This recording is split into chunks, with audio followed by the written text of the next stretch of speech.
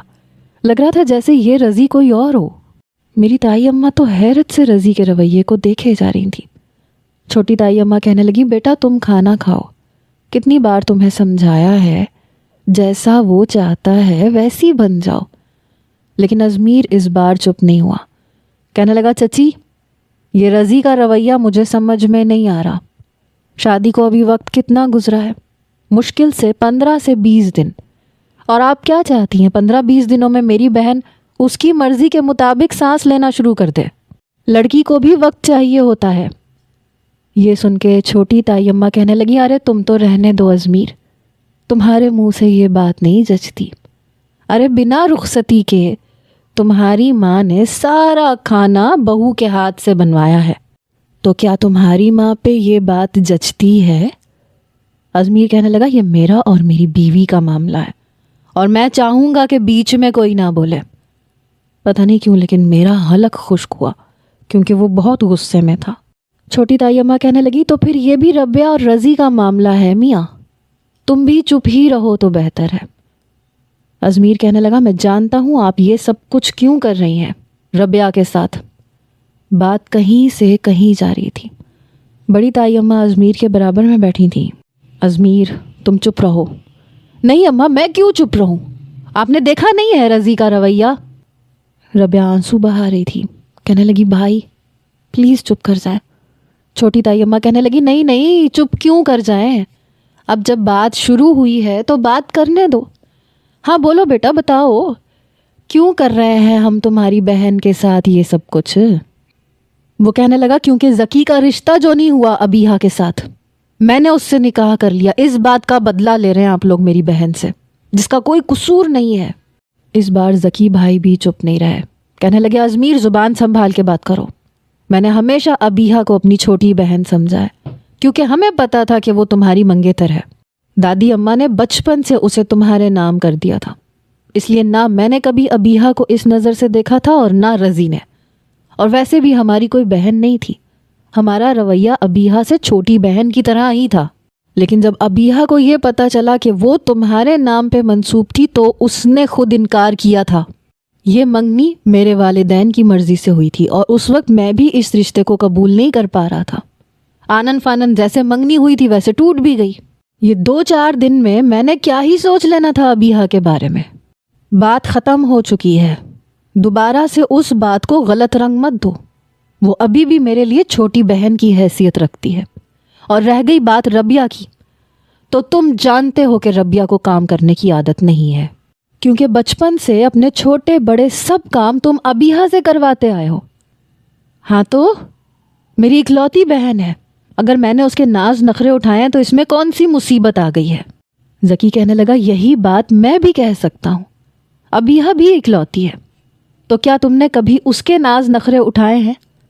تم ہمیشہ اس سے اپنے مطابق کام کرواتے رہے، تاکہ کل کو جب وہ تمہارے گھر آئے تو تمہیں کوئی مشکل پیش نہ آئے۔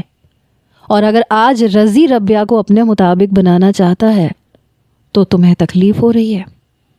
آج پہلی بار رضی نے اپنی مرضی سے ہٹ کے تمہیں ازمیر بن کے دکھایا تو تم سے برداشت نہیں ہو رہا۔ ازمیر پہلے اپنے گریبان میں جھانک کے دیکھو کہ تم کیا ہو۔ زبردستی دوسروں پہ اپنا حق جمانے سے تم کسی کے دل کے مکین نہیں بن سکتے، اس کے لیے محبت کا بیج بونا پڑتا ہے۔ رضی ابیہا سے ویسی ہی محبت کرتا ہے جیسی تم ربیہ سے کرتے ہو۔ جیسے تم سے اپنی بہن کے آنسو نہیں برداشت ہو رہے، رضی سے بھی ابیہا کی آنکھوں میں آنسو برداشت نہیں ہوتے، جو آج کل تمہاری وجہ سے وہ بہا رہی ہے، تمہارے رویے کی وجہ سے رو رہی ہے، لیکن تمہیں اس کے آنسوؤں کی پرواہ کبھی نہیں ہوگی۔ ہو گئی اس سے غلطی، معافی بھی مانگ رہی ہے نا تم سے۔ تم نے معاف کیا ہے کیا تم نے کبھی کوئی غلطی نہیں کی؟ کیا کوئی زیادتی نہیں کی ابیہا کے ساتھ؟ اس بار ازمیر لاجواب ہوا۔ ذکی بھائی کہنے لگے قصور ہماری دادی کا ہے، ان کو چاہیے تھا تمام پوتے پوتیوں کو یکساں اہمیت دیتی، زیادہ اہمیت یا تو ربیہ کو ملی یا پھر تمہیں۔ اور جانتے ہو اس کا نقصان کیا ہوتا ہے؟ اس کا نقصان یہ ہوتا ہے کہ باقی کے کزنز کے دل میں ان کزنز کے لیے کدورت بڑھنا شروع ہو جاتی ہے جنہیں خواہ مخواہ زیادہ اہمیت مل رہی ہوتی ہے، اور یہ فساد کی اصل وجہ ہے۔ اور پھر ہماری دادی نے شادی بھی آپس میں ہی کرنی تھی، تو یہ سب تو ہوگا۔ دادی ابھی تو شروعات ہے، آپ دیکھیں کیسے الٹ پلٹ کے آپ کو جواب ملتے ہیں۔ یوں ہی تو نہیں کہا گیا کہ انصاف سے کام لینا چاہیے، میانہ روی سے چلنا چاہیے۔ ذکی کی بات پہ سب چپ تھے۔ چھوٹی تائی اماں ٹھیک سے کھانا کھائے بغیر ہی اٹھ کے کھڑی ہو گئیں۔ اٹھو ذکی، اچھی عزت کروا لی ہم نے۔ پھر جب جانے لگیں تو ربیہ سے تائی اماں کہنے لگیں، بیٹا ابھی یہیں رکو، کام سیکھ لو جیسے ابیہا نے سیکھے ہیں۔ جب تم میرے رضی کے مطابق بن جاؤ تو آ جانا، بلکہ میں خود لینے آ جاؤں گی، رضی کو بھی ساتھ لے آؤں گی۔ ربیہ رونے لگی، چچی میں یہاں نہیں رہوں گی، مجھے ابھی جانا ہے آپ کے ساتھ۔ میرا کیا قصور ہے؟ بھائی کی غلطی کی سزا میں کیوں بھگتوں؟ ارے نہ بہن، کل کو تیری ماں کہے گی کہ پتہ نہیں میں نے تمہارے اوپر کون سے ظلم کے پہاڑ توڑ دیے، یا میرا بیٹا پتہ نہیں تمہارے ساتھ کون سی زیادتیاں کرتا ہے۔ وہ کہنے لگی کوئی زیادتی نہیں ہوتی میرے ساتھ، سن لیا آپ سب لوگوں نے۔ وہ زبردستی چھوٹی اماں کے ساتھ چلی گئی کیونکہ اسے رضی کو منانا تھا۔ ازمیر اٹھ کے اپنے کمرے میں چلا گیا۔ دادی اماں ہکا بکا بیٹھی تھی۔ میں بھی نیچے چلی گئی اپنے کمرے میں۔ میرے پیپرز تھے، اس لیے پیپرز کے دوران میں اوپر نہیں گئی۔ البتہ پیپرز ختم ہونے کے بعد دادی اماں مجھے کہنے لگی، ابیہا ادھر آؤ میری بات سنو۔ میں نے کہا جی دادی اماں۔ کہنے لگی پرچے کیسے ہوئے تمہارے؟ بڑے پیار سے پوچھ رہی تھی۔ میں نے کہا بہت اچھے ہوئے۔ کہنے لگی وہ رات کو تمہارے تایا ابا اور تائی اماں آئے تھے، تمہاری رخصتی مانگ رہے تھے۔ میں نے کہا کیوں؟ اب انہیں رخصتی کا خیال کیوں آ رہا ہے؟ دادی اماں کہنے لگی دیکھو غلطی میری تھی، میں نے ناانصافی کر دی، میں نہیں جانتی تھی کہ میری اس محبت کا نتیجہ یہ نکلے گا۔ بیٹا اگر تمہیں ازمیر پسند نہیں ہے تو میں اپنے سر پہ سے بات ختم کر دیتی ہوں۔ جتنی اہمیت ازمیر کی خوشی اور مرضی کی ہے اتنی تمہاری بھی ہونی چاہیے۔ میں نے کہا دادی بڑی جلدی خیال آ گیا آپ کو میرا نکاح ٹوٹے گا تو کیا بدنامی نہیں ہوگی؟ اب جو ہونا تھا ہو گیا، کر لوں گی میں گزارا آپ کے پوتے کے ساتھ، جیسے رکھے گا رہ لوں گی۔ یہ کہہ کے میں اپنے کمرے میں آ گئی۔ رات کو ازمیر کی کال آ رہی تھی، میں نے فون اٹھایا۔ کہنے لگا ابیہا آئی ایم سوری۔ میں نے کہا اٹس اوکے۔ کہنے لگا ناراض ہو مجھ سے؟ میں نے کہا نہیں، اتنا حق مجھے کہاں، حق تو صرف تمہیں ہے۔ اپنی بہن پہ بات آئی تو تمہیں میرا احساس ہو گیا، ورنہ نہ جانے تم میری سزا کو کتنا لمبا کر دیتے۔ کہنے لگا اچھا نا یار، ہو گیا نا احساس، لیکن یہ تو سچ ہے نا کہ میں نے تمہیں ٹوٹ کے چاہا ہے۔ تمہاری عزت میں کبھی بھی کوئی فرق نہیں کروں گا۔ رضی نے اچھے طریقے سے سمجھا دیا ہے مجھے کہ بیوی کے ساتھ کس طرح سے رہنا چاہیے۔ اسے صرف جنونی محبت نہیں، اسے عزت چاہیے ہوتی ہے، رسپیکٹ چاہیے ہوتی ہے۔ اچھا پلیز اپنا دل صاف کر لو۔ میں نے کہا سوچوں گی۔ یعنی کہ میں یہ سمجھ لوں کہ شادی کی رات مجھے تمہارے سامنے کان پکڑنے پڑیں گے؟ میں نے کہا ہو سکتا ہے۔ کہنے لگا ٹھیک ہے میں پکڑ لوں گا۔ میں نے کہا میں آگے نہیں پڑھوں گی۔ وہ ہنسنے لگا، کہنے لگا نہیں یہ بات میں نہیں مانوں گا، کالج تو تم جاؤ گی، آگے بھی پڑھو گی۔ میں نے کہا تم بہت برے ٹیچر ہو، تم ڈانٹتے ہو۔ کہنے لگا میں کتنا اچھا ہوں یہ تمہیں 15 دن کے بعد بتاؤں گا۔ Okay bye. 15 دن بعد میں رخصت ہو کے ازمیر کے کمرے میں موجود تھی۔ دل کی حالت بڑی عجیب تھی۔ اب تو سب کچھ ٹھیک ہو گیا تھا لیکن پتہ نہیں کیوں پھر بھی ڈر لگ رہا تھا۔ جب وہ کمرے میں آیا تو میں سمٹ کے بیٹھ گئی۔ اس نے کمرے کا دروازہ بند کیا، کنڈی لگائی اور میرے پاس آ کے بیٹھ گیا۔ بہت تنگ کیا نا میں نے تمہیں؟ میں نے اس بات میں سر ہلایا۔ اس نے واقعی میرے سامنے اپنے کان پکڑ لیے۔ I am sorry.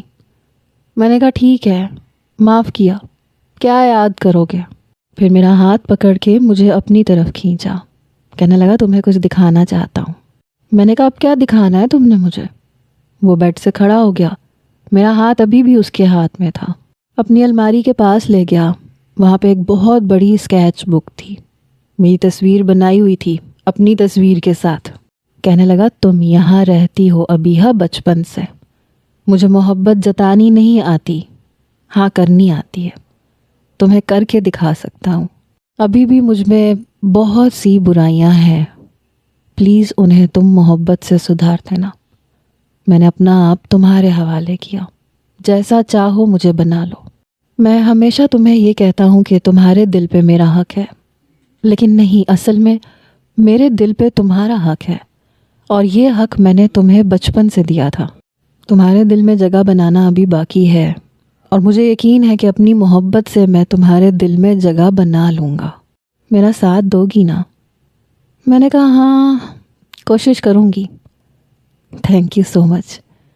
یہ کہہ کے اس نے میرے رخسار کو اپنے لبوں سے چھوا تھا، میرے ایک ایک نقش پہ اپنے ہونٹوں کی مہر لگا رہا تھا، لیکن بہت محبت سے۔